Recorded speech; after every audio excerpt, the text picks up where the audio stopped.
One.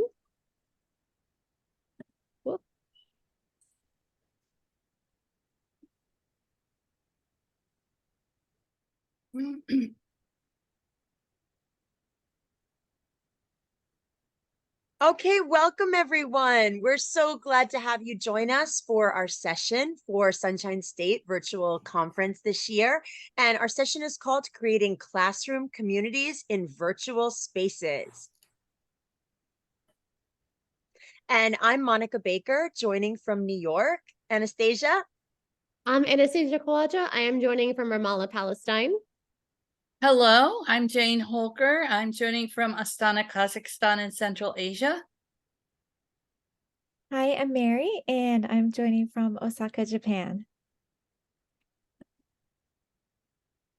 So we're going to get started with our topic in just a moment. But first, we would love to connect with you and have you introduce yourselves. You can introduce yourselves in the chat, but we're also creating kind of a database of all of the people we connect with at all of the sessions that we present at. So you can introduce yourself and give us your contact information so we can stay connected by using the QR code on the screen right now.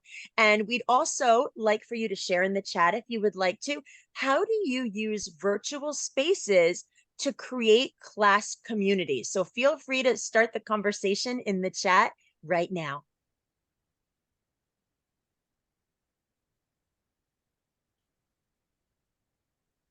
Okay, and Anastasia is going to start us off. All right, everyone. So welcome. Thank you so much for joining, no matter where in the world you are, what time it is, if you are watching live or if you're watching the recording. So our presentation about virtual spaces centers around JEDI. So what is JEDI? Oh, I just tried to click. I'm sorry. No, I just tried to click the slide. Sorry, Mary's controlling it. Thank you. All right, JEDI. We are not talking about Star Wars, although I'm a huge Star Wars fan. Where are my Star Wars fans at? JEDI is an acronym for Justice, Equity, Diversity, and Inclusion. Next slide, please. Now, because this is Sunshine State TESOL, and I'm a former resident of Florida, I want to talk a little bit about why it's especially important that we are highlighting this for this particular context. There has been several different types of bills that have been passed into law that have limited this discussion greatly for justice, equity, diversity, and inclusion, including literally making it illegal to spend money for DEI with colleges and universities. They also have a whole different amount of bills that are that have limited the rights of LGBTQ individuals in the state, in addition to, of course, education that ranges from banning critical race theory and banning African-American history, and even making it where parents can challenge instructional materials that public schools require, and making it a law to disclose certain things about classroom curriculum, which, could be a good thing, but in a lot of ways it's actually inhibited a lot of things and opened up the door to literally ban full libraries in classrooms. And this comes from friends of mine who are teachers. This is not hearsay. So we're going to focus on what justice, equity, diversity, and inclusion is and how we can best promote this in our virtual spaces as we join you from all around the world today. So first, diversity. So diversity, this is a quote by Jacqueline Woodson. She says, diversity is all about about us having to figure out how to walk through this world together. And there's this little image here that shows how layered diversity is. It goes from the identity, which is the core, all the way out to the exterior, which is more cultural. But you can see there are so many different layers, so many different intersections, which create diversity, which means not one single person is the same. Next slide, please. Next is equity. So equity, I love this graphic here because equality shows that you have everything, everybody gets the same thing. So in this, you have a fence and you have everybody gets one box to be able to see over this fence. Equity gives everybody what they need in order to succeed, or at least in order to have the same level playing field. So we have the taller guy does not need a box. This little girl needs a couple of boxes, and this boy does not need a box. He needs a ramp because he is in a wheelchair. And Mary Jane Latondra says that excellence in education need not mean elitism, and equity need not mean mediocrity, which means that we're not talking about only the best people get education or the highest people get education, but we also don't mean that just because we want education open to everybody, it does not mean we are lowering our standards and lowering to mean, okay, fine, if everybody gets it, then everybody just gets here. We still mean equity to be everybody getting the same treatment, but everybody getting the highest possible treatment there is, the highest possible amount of resources there are. And that's going to look differently depending on the context. Okay, next slide. Inclusion, Dr. George Day has this amazing quote that says, inclusion is not bringing people into what already exists. It is making a new space and a better space for everyone. This means that what we have right now is not working. We constantly have to adjust to try to make sure that we are including and we are promoting as much as possible. And I love this graphic here by the CRU Inclusion Graphic Community Resource Unit. Exclusion, you have the dots on the outside and of course the majority on the inside, but it's scattered around the periphery. Segregation, you have those same dots in its little silo, but outside of the periphery. Integration, you have those same dots, but they're still in the silo, even though they're within the even though they are within the periphery. But inclusion literally means that everybody is scattered, everything is out there. We're not talking about silos, we're talking about true inclusion everywhere. And my final slide, we're talking about justice. Now, I used justice at the end because it really does kind of intertwine when you're discussing these ideas of diversity, equity, and inclusion. Justice adds this element of compassion and accountability to ensure that we have fair access and equitable access and opportunity. But, next slide. The ultimate goal is, of course, to remove that barrier. So in this case, we see the reality, which is, of course, one is always going to get more than what they need. Equality and equity, we have already seen, but true justice is removing that fence and taking away whatever caused that inequity in the first place. That systemic barrier was removed, and that is justice in practice. It's kind of our ultimate goal. So as my friends and colleagues talk about examples of how this looks, we just want you to keep these ideas in mind with justice, equity, diversity, and inclusion. I think, Monica? Yes, thank you, Anastasia. So now we're going to look at some examples of building classroom communities centered around the idea of JEDI in virtual spaces. Because even though, we're a couple years removed from the height of the pandemic, during the pandemic, a lot of us went virtual with the way we were interacting with students. And yet some of those practices remain, and we've discovered that they are actually ways that we can be more inclusive and really embrace the idea of classroom communities in different contexts than the typical students in seats in a classroom. So my part of this presentation is about virtual bilingual programs. I am an English language teacher in New York State, and I currently work with elementary age students, mostly from Central America. And I always am looking for ways to have students interacting. We know that students learn best when they feel safe and supported and are able to share and communicate with peers and their teachers and feel excited about learning. That's the ideal. But I always was looking for different creative ways to get families and their children involved in school and connecting with each other. So right before the pandemic, I had done like a little survey with the parents of my students, because I wanted to see if parents wanted additional programs to support their child's literacy development. And I received really overwhelming results where the majority of parents, almost 95%, said yes, they were seeking additional programs. So using this data, I was really excited and started to plan a new type of program that I thought would be really great for forming a new kind of classroom community outside of the regular school day. So I was thinking about library type models where when my kids were toddlers, I would take them to a program at the library and there'd be a story hour and someone would read a book and maybe sing a song, and maybe there would be a craft or activity that tied in. And it was very low key and casual, but really even at the toddler level, the kids really became friends and the parents became friends. And I thought, I wonder if I could replicate this in a public school as an evening program that maybe I would do once a month after school. So I was really excited about this program, thinking, I was going to try this out. And I started to purchase resources and plan the sessions.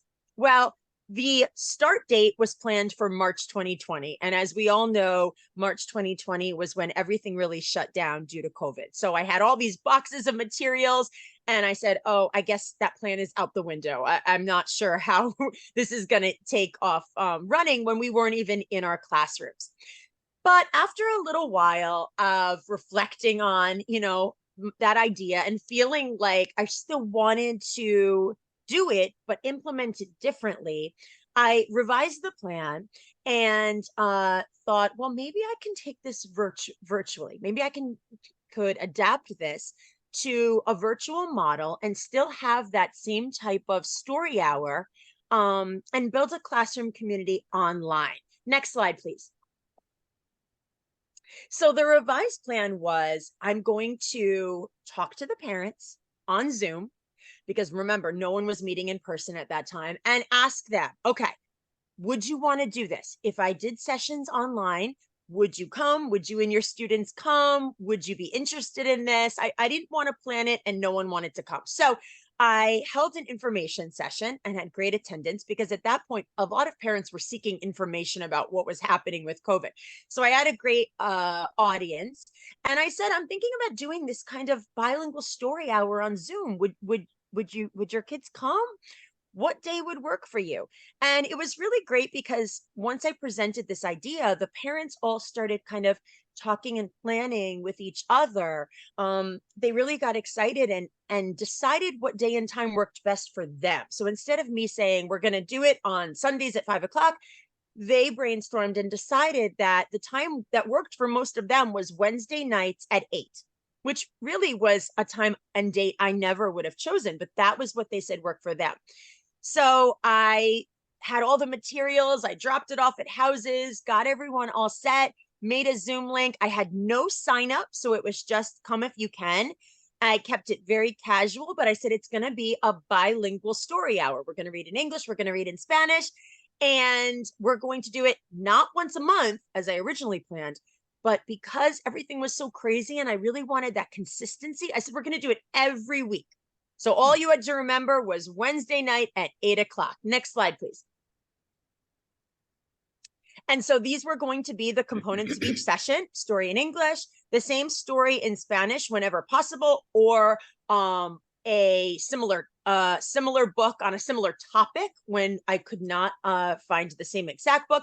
And then, just like I said, in the story hour at the local library, a related craft or project that was very simple, required no extensive supplies or artistic ability or anything, because I just wanted everyone to feel included in this activity and not worried about how it was going to turn out.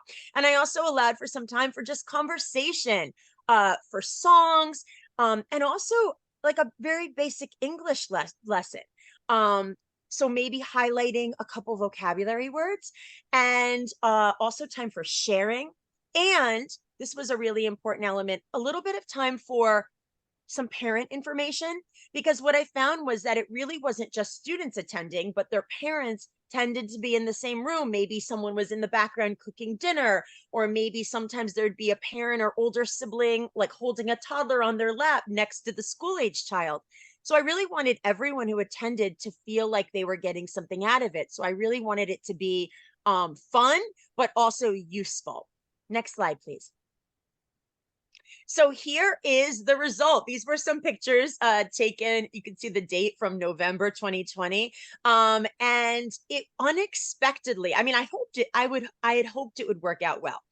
It worked out better than I ever could have imagined. The The kids loved it. Now remember this, I was teaching virtually. So many of these kids were already my students online during the day. But in the evening, this Wednesday night bilingual story hour had a completely different feel to it.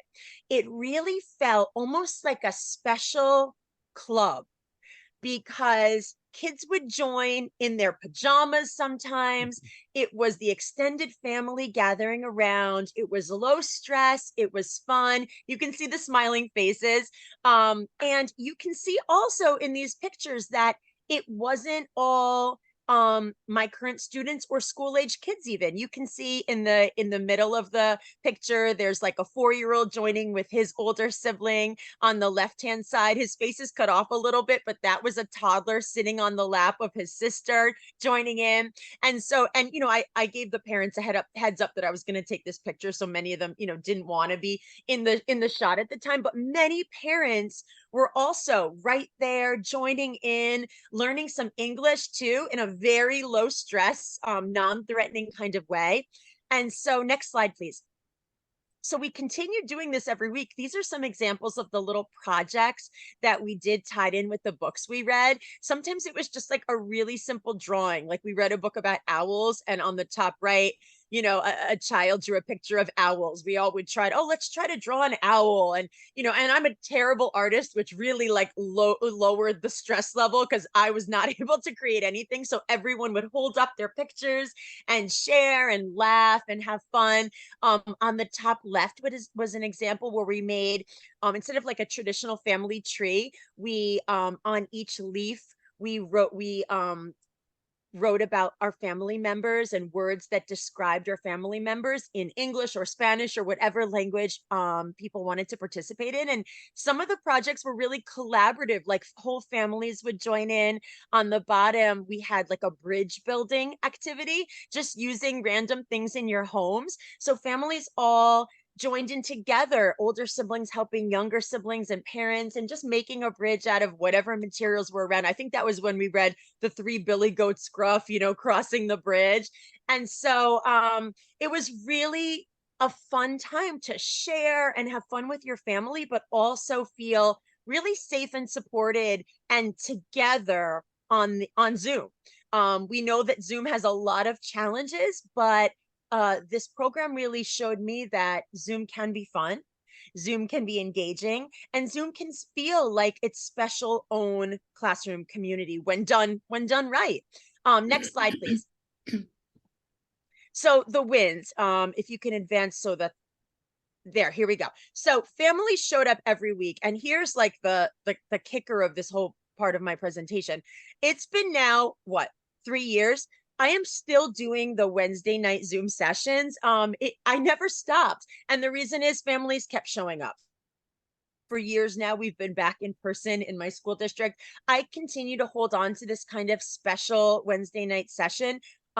It's all just my own time. It's my volunteer. I'm not paid for this. This is completely like a separate little program that I just feel very protective of at this point, because the kids keep coming back, including my former students now who are like in the middle school. They'll stop in sometimes just to say hi. Another cool surprising thing was that kids increasingly asked if they could read. So in the beginning, I was reading, and then I started to have kid volunteers be like, can I read that page, Miss Baker? And that was not my original intent, but they felt safe and supported in that virtual community. And kids who may not typically volunteer to read started to volunteer to read. And even kind of more exciting, sometimes parents would say, I'll read this page. And so it was really cool for that to be such like a family dynamic, the reading of the books. And like I said, babies participated, toddlers, grandmas, whoever was in the house tended to join in. And that continues to this day. It's kind of cool that sometimes I've seen the younger siblings of some of my students over the years, and now they're school age. And they know me from Zoom even before they meet me in person, because I'm like that teacher on Zoom. So they're like, oh yeah, there's Miss Baker. So it really makes the transition to school even easier. And like I said, pajamas are definitely a win. It really helps to create that really cozy classroom environment, totally different from the regular school day. It's kind of like a bedtime story, you know, that everyone's cozy in their homes, snuggling with their families while we're having a fun time reading a book. Okay, next slide.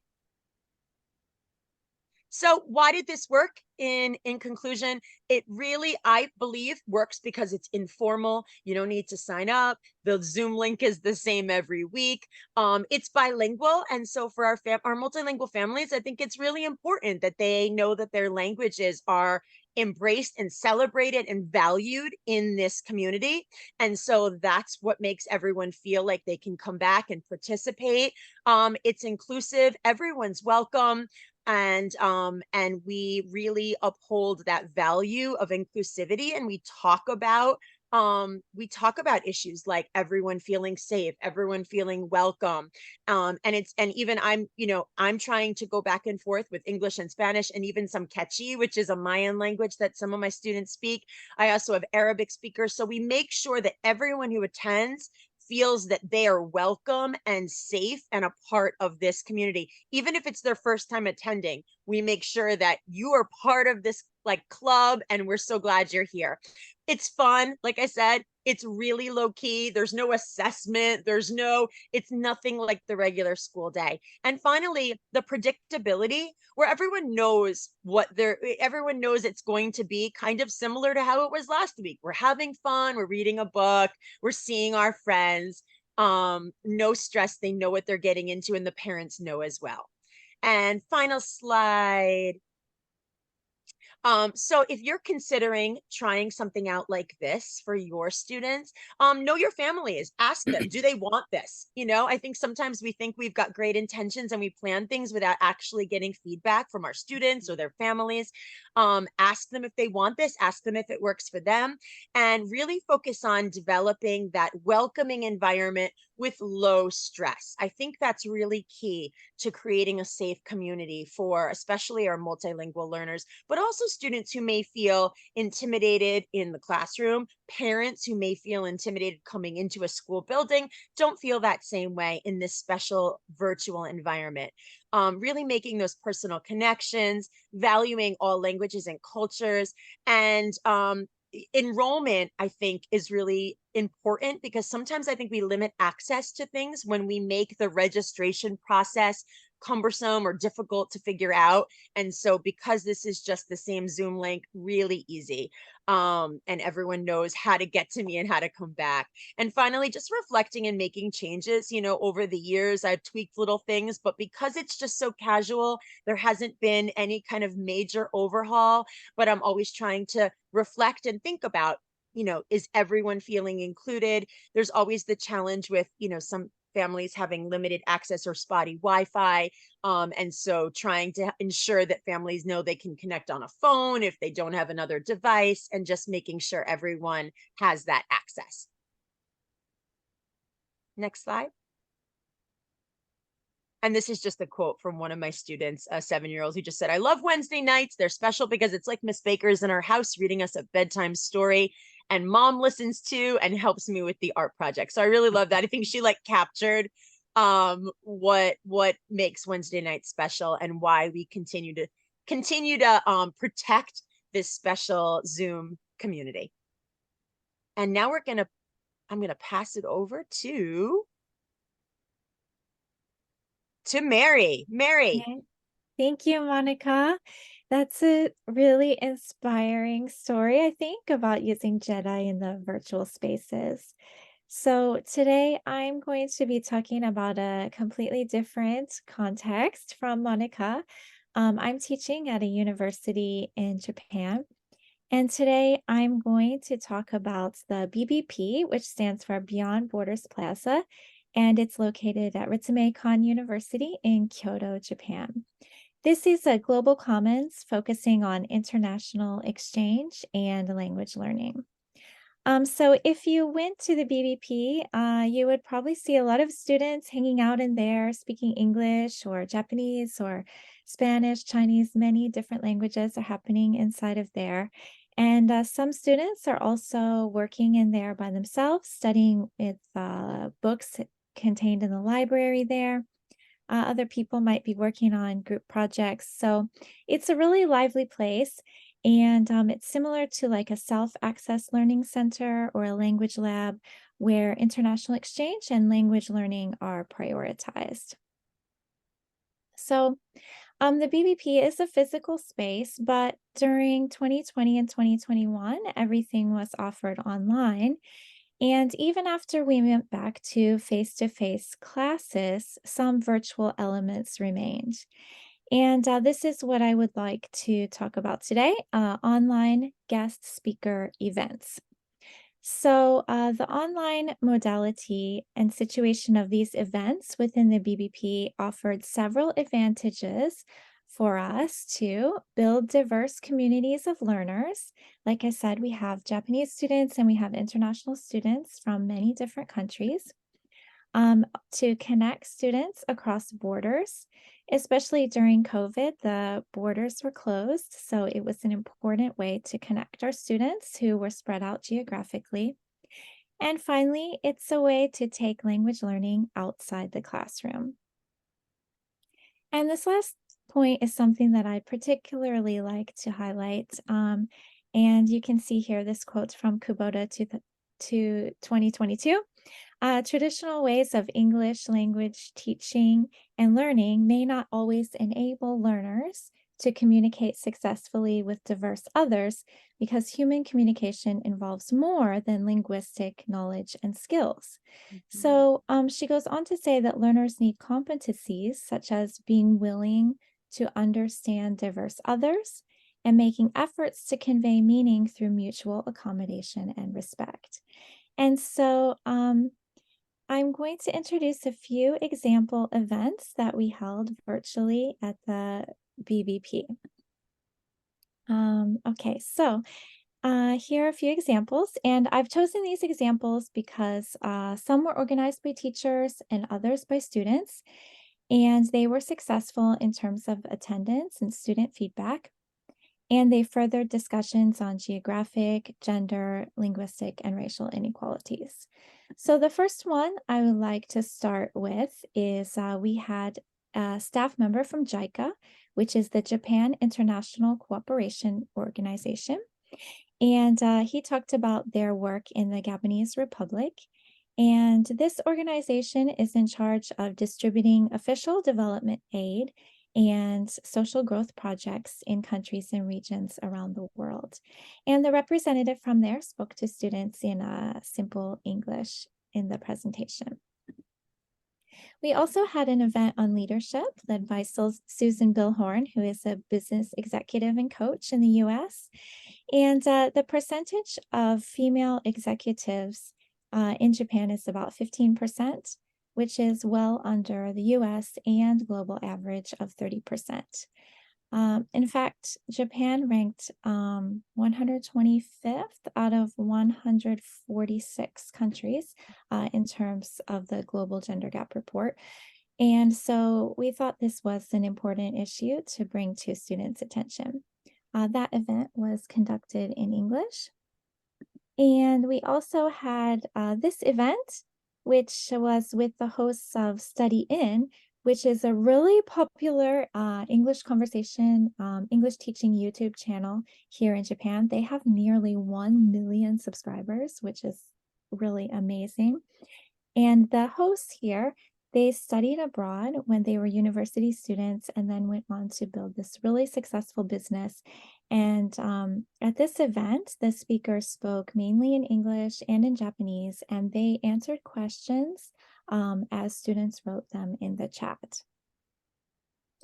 And finally, I'd like to talk about the Black Lives Matter speaker event. We invited a scholar based in the US to talk about Black Lives Matter. And this event had asynchronous and synchronous components. So before the speaker event, students were to watch a YouTube video to familiarize themselves with the content.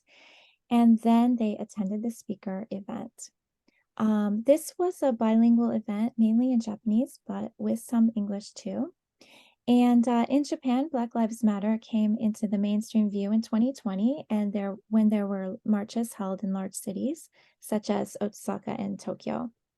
And at that time, it was reported in the news that there is no racial discrimination in Japan. But survey results have shown that minority groups, especially ethnic Korean population, face discrimination in school and work and in online lives. So these are just a few examples of the virtual guest speaker events that we held at our center. And people who are interested in similar topics joined and were able to communicate in Japanese and English to learn more about these things. So I think the key points that we've learned from these kind of events are, one is collaboration. So as I mentioned, these events were organized collaboratively, either by a couple teachers working together or student groups working together to bring speakers into the university. Also, they're related to cross-cultural and international topics, which are easily related or can be easily related or integrated into topics being studied in other classes. And the next point is interaction. Even though these are guest speaker events, there is a real focus on interaction among the participants.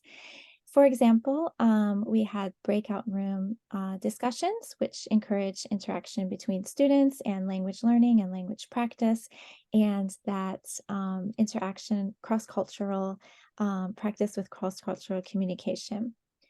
Also, we had Q&A sessions on each topic, and students had a variety of ways to participate in the Q&A. They could, of course, type questions into the chat. They could unmute and ask questions. And we even had, for some events, we had students submit questions ahead of time via social media. So I think giving students some options about how to participate and make their voices heard really helps to create a more inclusive environment. And finally, we asked students for their feedback and tried to use that to improve our future events. So in virtual environments, the connection is key, and all of these lead to positive learning environments and a place for diverse opinions and perspectives to be heard, and for students to ask questions and feel valued for their contributions. So I think next I will turn it over to Jane joining Hey, us next. thank you, Mary. Thank you. Well, I'm very excited to talk to you today about creating communities of practice through the Nazarbayev University Writing Center and give you some examples of how we extend the space of the classroom. Communities of practice need a particular space in which they can interact, and also a combination of familiarity and excitement. I have an example here from Suresh Kanagaraja of a COP of multilingual students who are negotiating English as lingua franca and planning a social activity at the University of Hertfordshire. Now, this sort of reiterates what Mary said earlier, quoting Kubota. They used their own varieties of English and shared practices, not so much shared grammar. So that shared grammar was not what enabled them to accomplish their goal and collaborate. What happens in communities of practice is that individuals develop identities of mastery as they change in how they participate in a COP through the multiple social relations and roles they experience. So if we talk now about, next slide, please, the fact that 50% of unused students eligible to use the Writing Center actually choose the virtual option. So this includes undergrads, 2nd through 4th year, graduate students, master's or PhD students, faculty and staff also, of course, joining via Zoom, Skype, or another video conferencing tool. Next slide, please. Now, The CLP that these virtual students participate in does offer equal opportunities. They have the instructor of choice. The session is the same length of 45 minutes. They have their draft. They can insert that in the chat or screen share. It's the same as seeing it live. And if they fail to show up twice, they fail to cancel, they lose this privilege to use the Writing Center for the rest of the semester. We have challenges with the enclosed physical site in which we operate. We're in the whole university is inside a 5-story atrium, the length of 6 Olympic 50-meter pools placed end to end. We have more than 5,000 students, more than 500 faculty plus staff navigating our central corridors. Students much prefer to be on their laptop, jump off the laptop, jump onto the WC, jump off for homework before going to their next class, rather than navigating all those people in the hallways. So we do need to create various communities of practice within this enclosed, intense environment. Next, please.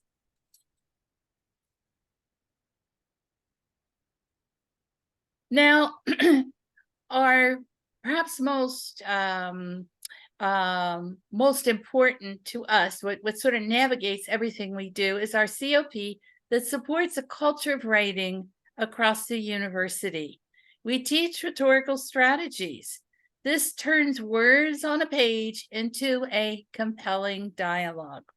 Students are shy talking with their Writing Center tutor about their original text. They know their course instructor. They've been in their company and have worked with them rather regularly. Now, our students are trilingual students. English is their third language, and they're expected to write academic papers and research papers eventually in English. Kazakh, their native tongue, is their second language. Russian is the first. And within 10 years, the government predicts these last 2 languages will change places, and Kazakh will be the primary language. So what is needed in this environment, this rather complicated linguistic environment, is a writing instructor who will build trust, understanding, and connection in an environment that's free of judgment. In this way, we can foster the writer's agency, according to Howard. Next, please. Now, graduate writers used to be viewed as having excellent writing skills.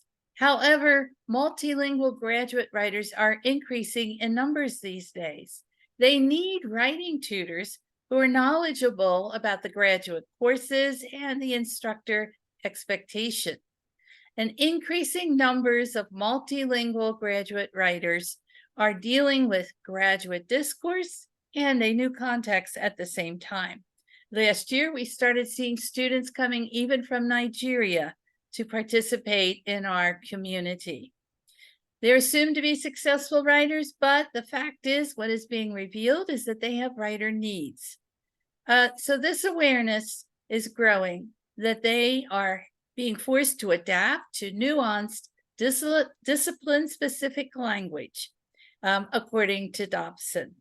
Next, please.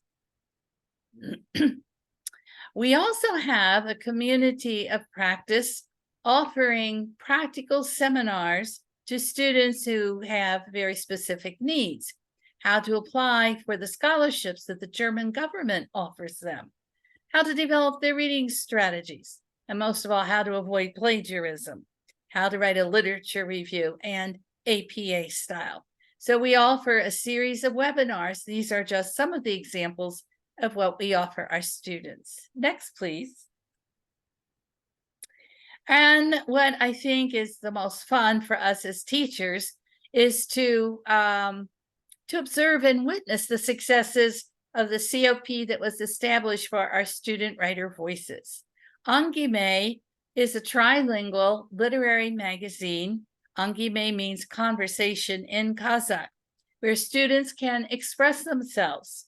You see here a beautiful watercolor painting by one of our students, Dinara Sekambayeva. It is painting of the Buryat national costume. Dealing with the Kazakh multicultural context will require self-exploration, self-expression, and that is offered them in this COP.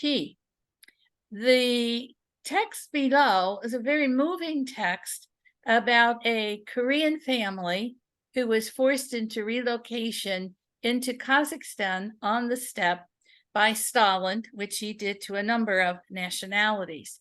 So the cultural complexity of Kazakhstan is complicated. We even have German villages left over from generations ago. People speak German there, they still live there. Korean, all kinds of nationalities. Uzbekistanis were moved here. In this interview, a very moving interview of a Korean woman, we see what life was like for these people. Let me read for you. We were thrown into cattle wagons and traveled for weeks to unknown destinations. Then they dropped us off somewhere in the steppe where only one Kazakh family lived. My husband was killed. I was with 2 children and expecting a third. It was the end of autumn and the weather was turning cold. When they saw me with the children, the family gave me their yurt and went to live in a barrack. They are the reason we managed to survive. So we hope that the students will take advantage of this community of practice and share with us their experiences and also learn to process these. And last page, please. And let's face it, looking at this picture of the Kazakh steppe, who would not be inspired to write while watching the sun rise? Thank you very much. Thank you, Jane. That was absolutely wonderful and so inspiring. And I love how you talked about just the multi-layers of the Kazakh culture. It really is something to think about. We have maybe 1 or 2 more minutes. We just want to quickly discuss reflection on Jedi in virtual spaces. We understand diversity is global connections and sharing diverse perspectives. Equity is opportunities for working and sharing best practices from around the world. Inclusion and access, we're looking at choosing platforms and apps that are available worldwide, localizing connections. And of course, Jedi is a process. So in looking at virtual spaces through a Jedi lens, it's crucial that we continuously reflect on the progress. We are asking for feedback and we are making changes where necessary. So as we've talked about our different stories, these are not just, oh, we just continue and continue it. Every single story that you've heard here has been adjusted, has been looked at, and will continue to be adjusted. Monica is still having her virtual story hour, and COVID is almost, I mean, we're in a new stage, maybe, depending on where in the world you are with COVID-19. But next slide, please. So we don't have time to discuss this, but we do have a Jamboard. We would love to hear your takeaways from this talk.